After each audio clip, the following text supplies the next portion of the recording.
Hello, welcome to a mini edition of the Two Guys One Spread podcast.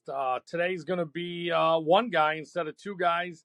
Tommy's off at his golf league today, but a lot of exciting stuff that I wanted to get a little episode in here for. So this will be a quick one. We're hoping to get a full episode in tomorrow.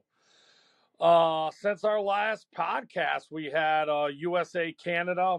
Man, what an incredible game. I mean, the start to that game was out of control. So exciting, so wild. And I think it's just like what everybody's been searching for. And I think it really shows that hockey's kind of made a mistake by, putting out some of these really poor all-star games and skills competitions where the guys barely try. You want to grow the game. You want to get people excited. That's what you needed. That game was awesome. From the opening face-off, obviously, Twitter X was going crazy with the fights. And the game produced some amazing highlights. McDavid's first goal was just jaw-dropping. The guy was so fast. He looks like he's on a different level. But USA battled back. I think in our episode, and we talked before, I had mentioned that I thought the big difference when goaltending, and I think that's what it was. Canada controlled the puck, had much more puck possession. I think part of that might have been the game flow in the third period. The U.S. kind of seemed like they were playing, a little bit safe, but defensively, U.S. was so strong. They played physical.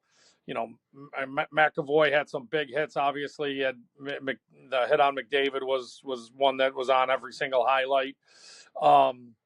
I thought Jacob Slavin played outstanding. I think they just played a really smart, strong defensive game, and they let their offense, come from that. You know what I mean? Play strong in your own zone, get the puck out, and then generate the chances and capitalize on a couple. And I definitely think with Canada's goaltending that, you only need a fair, a reasonable number of good scoring chances. You're going to put some in. I just think that's the difference between those teams. They both have great offensive players, offensive stars. They got, strong defense. Obviously, Canada missing Makar is a big deal, and we'll get to see what that looks like when they square off for the next one. But I thought that second goal, or I thought the first goal for US was kind of, like you gotta in premier competition and big games, your goaltender's gotta, make that stop. And I think that goal kind of took the crowd out of it a little bit and allowed the US to kind of settle into the kind of game that they wanted to play, right? Like we'll let you get the puck and control it some, but we're not going to give up grade A chances. And any chances we do have, we're going to count on one of the top goalies in the world to make those changes, to make those saves. Canada, Canada came back today and kind of, laid it to Finland as was expected a little bit, and set up for that huge rematch. So that's going to be huge. Viewership for the game I saw was, I don't know if the average was 4.4, but it peaked at 5.2, which in the hockey world, those are humongous numbers. And, I think this is kind of sending to the message to the NHL, like, you want to grow the game and you really want to get some eyes on it. I think you have to do stuff like this. I think anybody watching that game and saw the McDavid goal was like, wow, that's special. And, what they do at the All-Star game or those skills competitions, although I kind of like the skills, but, if it comes along with the All-Star game, then, it can go away, especially when they're really trying in the skills. It's kind of cool to see what they can do, but there's always a handful of guys that are just going through the motions. So, we got that big showdown coming up. Obviously, hopefully USA could pull it out, but it's going to be tough. Canada's not going to go easy. I got to watch the game in an amazing environment. We were away for a hockey tournament, and there was a Canadian team staying in our hotel. So all of their the parents from that team and all the parents from our team, and the kids were all down in the lobby. Everybody was watching at every scoring chance, had a loud ooh and ah, a bunch of ovations and cheers, and it was really cool. Those parents were great. Shout out to the Scarborough Sharks. That team was pretty impressive. Those girls could really play. I think they were a U16 team, but they were awesome. So that was a great time. Cannot wait for them to run it back and for us to get a winner of this Four Nations face-off. One other thing, real quick, wanted to talk about. Baseball is kind of creeping around. You can see I got my Washington gear on, not only because it's red, white, and blue, but because baseball is getting closer. Couple stories from baseball, real quick.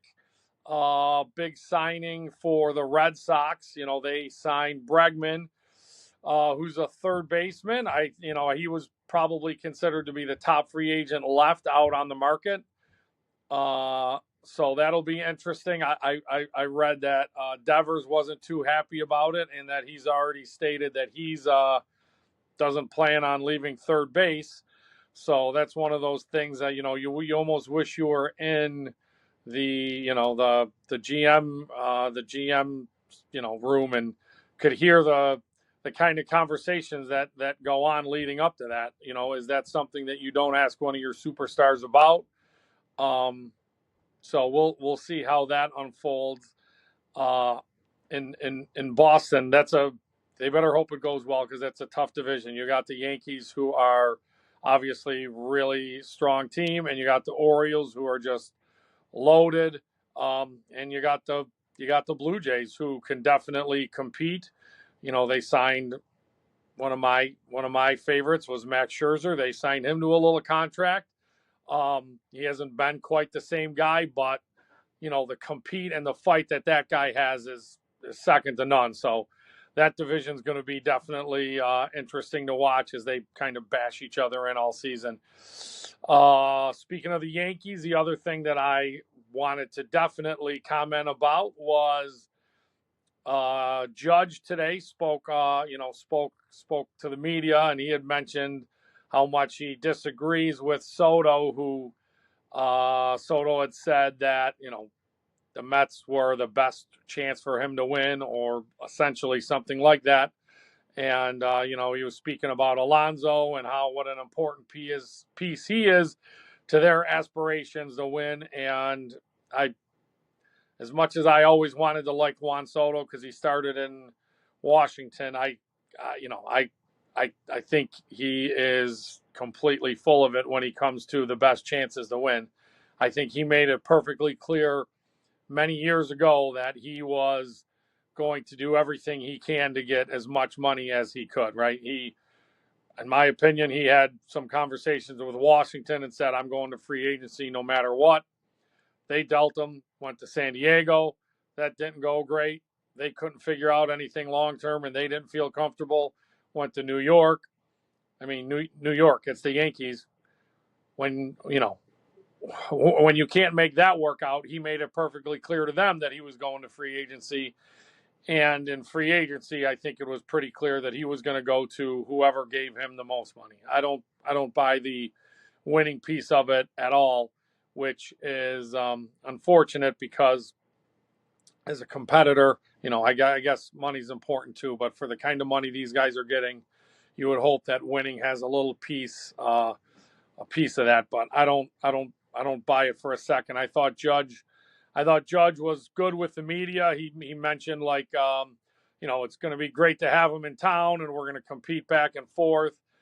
And I think that was just I thought that was a professional way for Judge to put it, because I think if you could ever get him or some of those Yankee guys off the record, they would say exactly what they felt, that they kind of probably knew that Soto was there for a pit stop and a cup of coffee, and that he was going to go, if the opportunity came to go someplace else for more money, that he was going to be out the door.